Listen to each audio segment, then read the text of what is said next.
Well, Scott County community is fired up about a high school football playoff game after video shows chains being moved mid-play.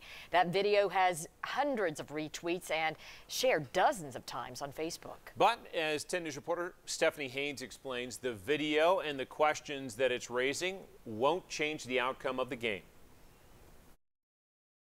This is the video of Oneida High School playing South Green in the second round playoffs on Friday. And it does speak for itself of what happens. This is Patrick Sexton. He shot the video. They seemed so close and things were going positive the play before. It was third quarter, Oneida ball 4th and 1. During the play, he noticed the chains move and officials gave the ball to South Green. They eventually won. If the yard markers would have been at the original point, we think we had a first down. Former coach Matthew Stiltner says in his 42 years of football, he's never seen anything like this. I can watch this multiple times, and I just cringe and shake my head each time I watch it.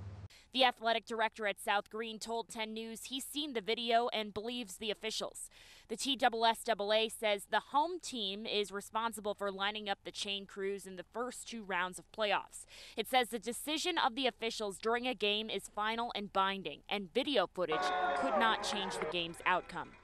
But that's not what Oneida fans want. They just say they want everyone to be fair and honest. Then from that point, and that's why we don't want to be skeptical and say that play changed the game, because it did not. South Green still played a very good game, and they still would have been in the lead. And although dejected, Oneida believes it will come back next year. In Oneida, Stephanie Haynes, 10 News.